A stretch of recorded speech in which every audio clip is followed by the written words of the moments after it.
आज की क्लास में मैं बीएल आप सभी विद्यार्थियों का हार्दिक स्वागत करता हूं। विद्यार्थियों, आज की क्लास में हम बीए पार्ट 2 राजनीति विज्ञान की पुस्तक का जो प्रथम प्रश्न पत्र है उसके अंतर्गत आज का हमारा अध्याय है अमेरिका का राष्ट्रपति।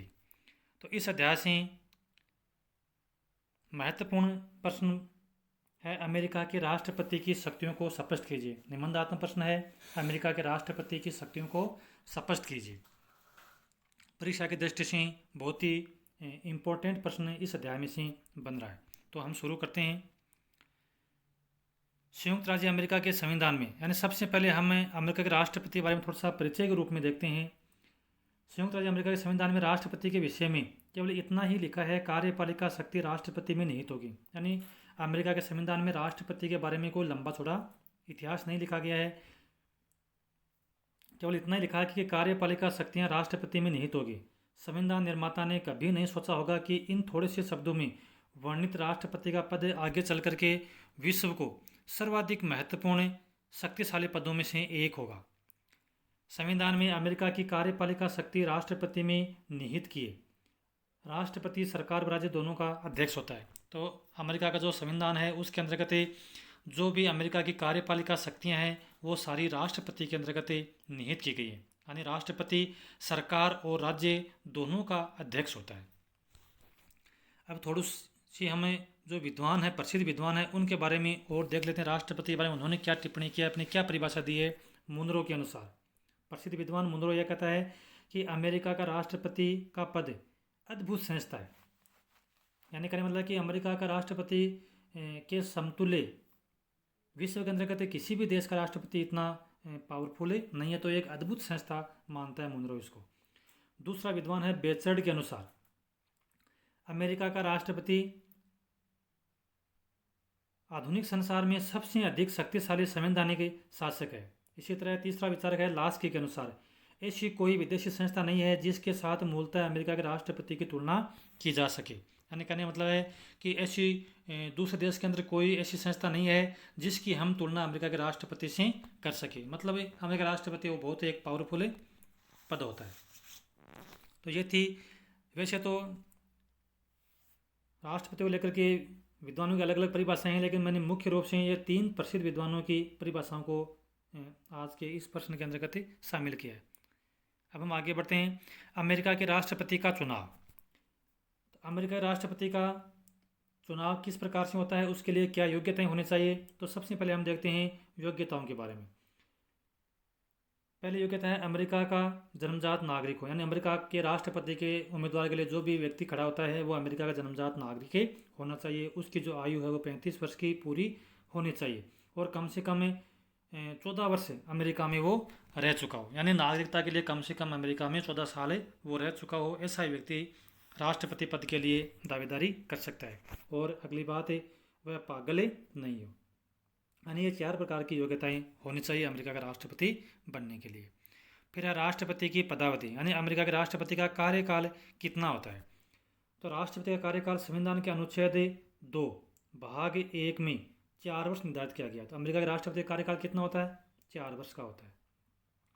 यह अस्थायी पद है और इन 4 वर्षों से पूर्व राष्ट्रपति को उसके पद से मुक्त नहीं किया जा सकता है। कहने का मतलब अस्थायी का मतलब यह है कि एक बार राष्ट्रपति बनने के बाद में उसका जो कार्यकाल है वो 4 वर्ष का होता है। 4 वर्ष से पहले उसको पद से हटाया नहीं जा सकता है। केवल इसके 3 अपवाद हो सकते हैं, या तो राष्ट्रपति स्वयं त्यागपत्र दे दे, या उसकी मृत्यु हो जाए, या उसके ऊपर महाभियोग सिद्ध हो जाए। यानी 3 परिस्थितियों में राष्ट्रपति को पद से हटाया जा सकता है, अन्यथा उसको पद से हटाया नहीं जा सकता। फिर आगे आता है राष्ट्रपति को वेतन एवं सुविधाएं। अमेरिकी कांग्रेस को राष्ट्रपति के वेतन एवं दूसरे भत्ते निर्धारित करने का अधिकार है, वह उसके कार्यकाल में घटाया नहीं जा सकता। कहने का मतलब है कि अमेरिकी जो कांग्रेस है उसको राष्ट्रपति के वेतन और जो अन्य भत्ते निर्धारित किए जाते हैं उसको निर्धारित करने का अधिकार अमेरिकी कांग्रेस को है। लेकिन उसके कार्यकाल में एक बार यदि उसका वेतन निर्धारित किया गया, उसको भत्ते जो उपलब्ध करवाए गए हैं, उसके कार्यकाल में उसको कम नहीं किया जा सकता। इस संबंध में जो भी परिवर्तन करने होते हैं वह नए राष्ट्रपति के पद ग्रहण करने से पहले ही कर लिए जाते हैं। यानी कहने मतलब कि एक बार राष्ट्रपति का पद ग्रहण करने के पश्चात उसके कार्यकाल के दौरान उसके वेतन भत्तों में कटौती नहीं हो सकती। वह नए राष्ट्रपति के पद ग्रहण करने से पहले ही कर लिए जाते हैं। राष्ट्रपति का वार्षिक वेतन कर मुक्त नहीं है, कहने मतलब कि उसके ऊपर टैक्स लगता है। राष्ट्रपति को वेतन के अलावा कई अन्य सुविधाएं भी प्राप्त है। वह सरकारी खर्चे पर विदेशी यात्राएं भी कर सकता है। तो विदेशी यात्राएं भी सरकारी खर्चे पर राष्ट्रपति कर सकता है। फिर है उन्मुक्तियां, यानी राष्ट्रपति को क्या क्या छूट प्रदान की गई है अमेरिका के संविधान में। राष्ट्रपति को अपने पद पर रहते हुए अनेक उन्मुक्तियां प्राप्त हैं। वह किसी अपराध के कारण गिरफ्तार नहीं किया जा सकता है। महाभियोग के अतिरिक्त किसी भी अपराध के लिए देश के किसी भी न्यायालय में उस पर कोई महाभियोग नहीं चलाया जा सकता है। यह राष्ट्रपति का विशेष अधिकार है, उसको छूट प्रदान की गई है। फिर है राष्ट्रपति को हटाने की पत्ती, कहने मतलब कि जैसा अपने 3 अपवाद देखे थे ऊपर कि राष्ट्रपति का कार्यकाल 4 वर्ष का होता है और उसको 4 वर्ष से पहले हटाया नहीं जा सकता। केवल 3 अपवाद की स्थिति में ही उसको हटाया जा सकता है। तो अमेरिका के राष्ट्रपति को उसके कार्यकाल से, यानी कार्यकाल कितना होता है 4 वर्ष का, 4 वर्ष के कार्यकाल से पूर्व किसी भी दिन पद से हटाया जा सकता है। अमेरिकी संविधान में महाभियोग की व्यवस्था है। तो अमेरिकी राष्ट्रपति को पद से समय से पहले पद से कैसे हटा सकता है, महाभियोग की व्यवस्था के माध्यम से ही हटाया जा सकता है। इससे उसको पद से हटाया नहीं जा सकता। अब विद्यार्थियों हम बनाते हैं मेन मुद्दे के ऊपर, जो हमारा प्रश्न, जो मुख्य प्रश्न बनता है उसी पॉइंट पे हम आते हैं। अमेरिका की राष्ट्रपति की प्रमुख शक्तियाँ कौन कौन सी हैं। कहने मतलब कि अमेरिका के राष्ट्रपति की शक्तियों से संबंधित यदि परीक्षा में प्रश्न आता है तो हमें पहले राष्ट्रपति पद की जो योग्यताएं हैं, उसकी जो पदावधि है और उसके जो अन्य सुविधाएं, वेतन भत्ते सुविधाएं हैं, उसका जिक्र भी हमें करना होता है। तो अब अपन मेन मुद्दे पे आते हैं, अमेरिका राष्ट्रपति की प्रमुख शक्तियाँ कौन कौन सी हैं। संविधान की धारा 2 के अनुसार संघीय कार्यपालिका शक्तियाँ राष्ट्रपति में निवास करती है। तो जैसा कि अपन पहले भी चर्चा कर चुके हैं, अमेरिका के राष्ट्रपति की शक्तियों के बारे में संविधान में ज़्यादा कोई लंबा चौड़ा वर्णन नहीं किया गया है, बल्कि स्पष्ट रूप से यह कहा गया है कि जो संघीय कार्यपालिका शक्तियाँ हैं वो राष्ट्रपति में निवास करती है और इसी के तहत सारी शक्तियाँ हैं वो राष्ट्रपति को प्राप्त हो जाती हैं। तो कार्यपालिका संबंधित शक्तियों में कौन कौन सी शक्तियाँ प्राप्त है राष्ट्रपति को। सबसे पहला आता है कानून का क्रियान्वयन करना। राष्ट्रपति का यह कर्तव्य है कि वह यह देखे कि कांग्रेस द्वारा निर्मित राष्ट्रीय कानून पूरी तरह लागू हों। यानी कांग्रेस, जो वहाँ की संसद का जो नाम दिया गया कांग्रेस, उसके द्वारा निर्मित कानून है वो पूरे राष्ट्र के अंतर्गत लागू हो। कानून के क्रियान्वयन का अर्थ है वह अटॉर्नी जनरल के द्वारा करता है। अटॉर्नी मतलब कि जो एक तरह से न्यायाधीश होता है, सरकार की ओर से जो एक तरह का वो महाधिवक्ता होता है, उसके द्वारा वह करता है ताकि कोई कानूनी अड़चन पैदा नहीं हो। वह कानून के क्रियान्वयन के लिए विभागीय आदेश निर्देश प्रस्तुत कर सकता है। तो कानून को क्रियान्वयन करने का जो अधिकार है वो राष्ट्रपति को पूरी तरह से प्राप्त है और यह जो काम है वो अटॉर्नी जनरल के द्वारा करता है।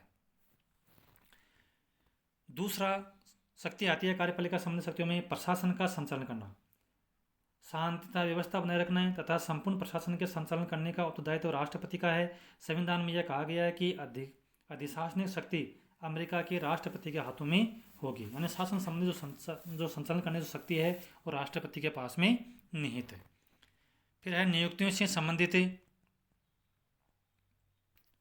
शक्तियाँ।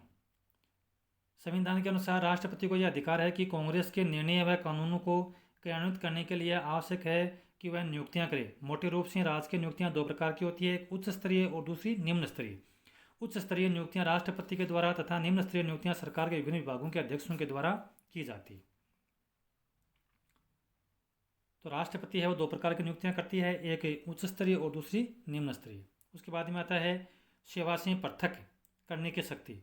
नियुक्तियां करने में तो राष्ट्रपति को सीनेट की सहमति के अनुसार कार्य करना पड़ता है, लेकिन सार्वजनिक पद के अधिकारियों को पद से हटाने के संबंध में संविधान में उसके प्रति कोई प्रतिबंध नहीं लगाया गया है। इस संबंध में राष्ट्रपति है वो स्वतंत्रतापूर्वक काम कर सकता है।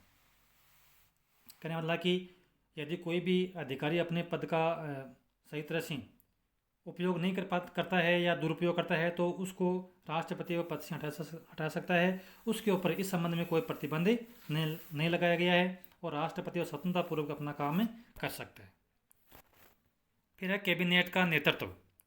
राष्ट्रपति सीनेट की सहमति से अपने मंत्रिमंडल की नियुक्ति करता है। वह मंत्रिमंडल का स्वामी है, किसी भी मंत्री को मंत्रिमंडल में शामिल कर सकता है और किसी भी समय उसको हटाया जा सकता है। तो राष्ट्रपति है वो एक तरह से कैबिनेट का नेतृत्व करता है, यानी अपने स्वेच्छानुसार जिसको जैसा उचित लगे वह मंत्रिमंडल में नियुक्त कर सकता है और मंत्रिमंडल से बाहर भी कर सकता है। फिर एक समाधान की शक्ति।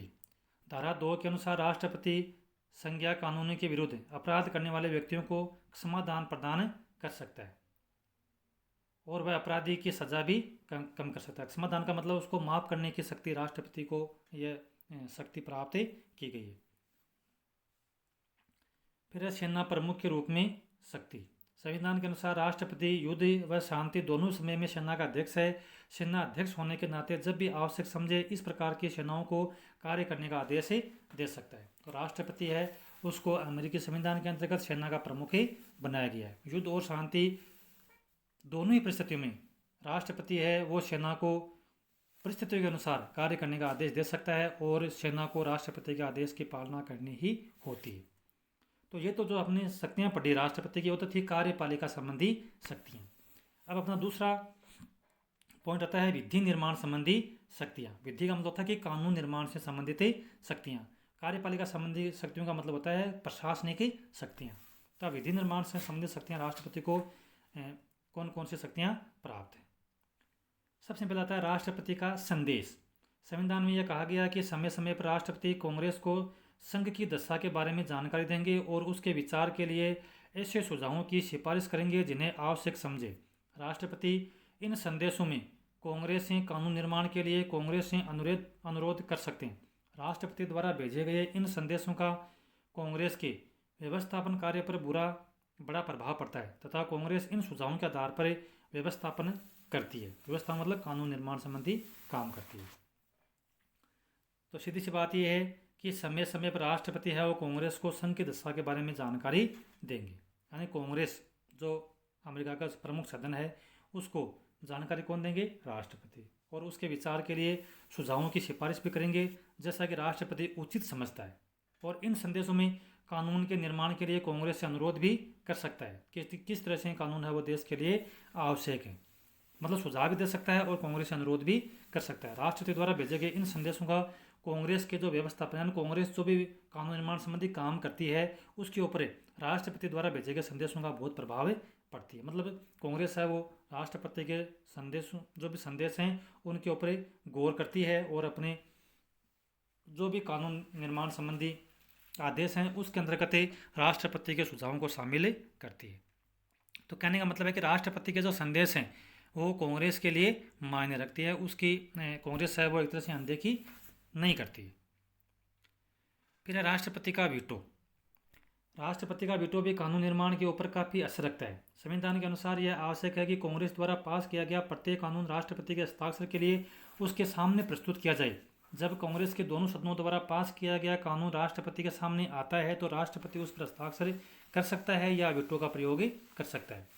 राष्ट्रपति दो तरह के वीटो का प्रयोग कर सकता है। जिस दिन राष्ट्रपति के सामने विधेयक प्रस्तुत किया गया है यदि वह उसके 10 दिन के भीतर अपने आक्षेपों सहित आक्षेप मतलब अपने सुझाव सहित उस विधेयक को वापस कर देता है तो वह विलंब का विशेषाधिकार कहलाएगा। यदि कांग्रेस के दोनों सदन इस विधेयक को पुनः 2/3 बहुमत से पास कर दे तो कांग्रेस राष्ट्रपति के विशेषाधिकार को व्यर्थ कर सकती है। कहने का मतलब है कि राष्ट्रपति के द्वारा जो भी आक्षेप लगाए गए यदि आक्षेप लगा जाए तो वो विधेयक है वो वापस कर देता है तो वह विलंब का विशेषाधिकार कहलाएगा। लेकिन यदि कांग्रेस दोबारा से अपने सदन के अंतर्गत 2/3 बहुमत से उसको पुनः पास कर दे तो राष्ट्रपति के द्वारा जो भी आक्षेप लगाए गए हैं या राष्ट्रपति की जो भी टिप्पणी है वो एक तरह से बेकार साबित हो जाती है।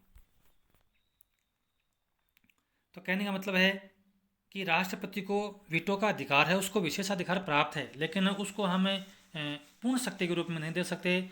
थोड़ी उसकी अंतर्गत जो राष्ट्रपति शक्ति है वो थोड़ी सीमित है।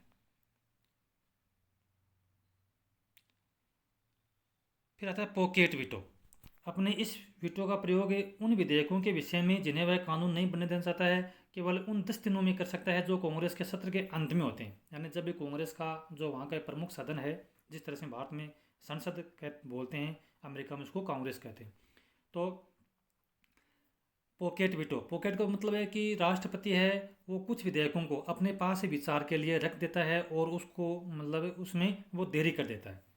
तो वो ऐसा मतलब प्रयोग राष्ट्रपति इस वीटो का प्रयोग वो कब कर सकता है? जब कांग्रेस का जो सत्र है वो अंत में होता है, मतलब उसका अंतिम चरण में सत्र होता है, या हम कह सकते हैं कि जो भी कांग्रेस का सत्र चल रहा है उसका जो अंतिम समय है उसमें वो अपनी शक्ति का प्रयोग कर सकता है। यदि इसी बीच कांग्रेस का अधिवेशन स्थगित हो गया है या कांग्रेस का कार्यकाल समाप्त हो गया है तो वह विधेयक वो भी समाप्त हो जाता है।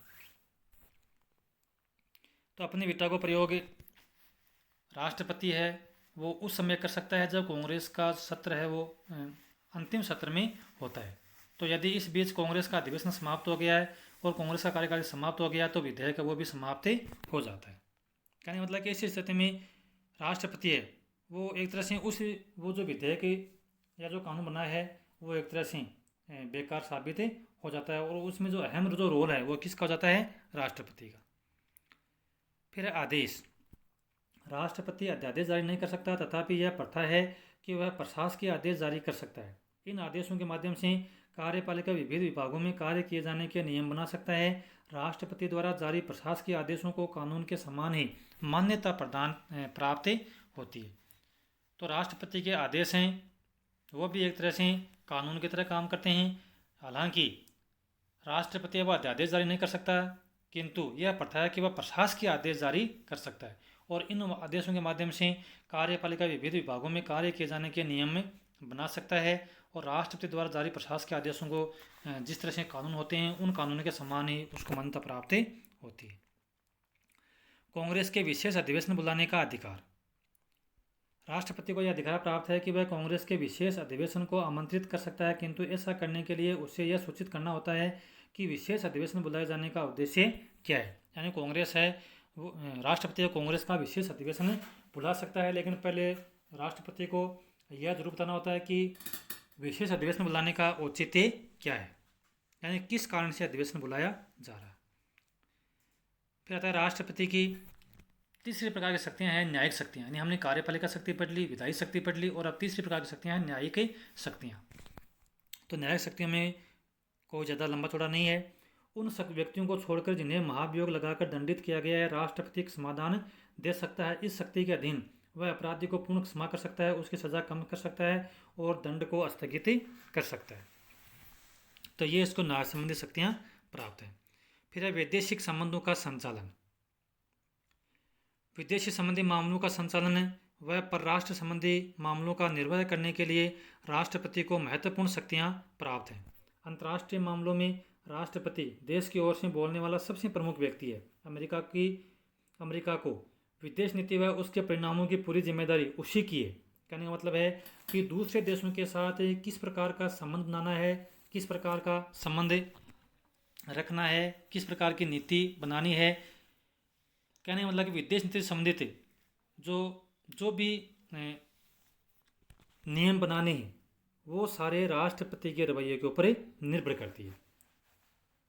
तो पूरी जिम्मेदारी उसी की है। उसे राजदूत व विदेशों में अपने देश के प्रतिनिधियों को नियुक्त करने का अधिकार ही नहीं, विदेशी राजनीतिकों की नियुक्ति को स्वीकृति देता है। वही विदेशों से विविध प्रकार के समझौता व संधियां करता है।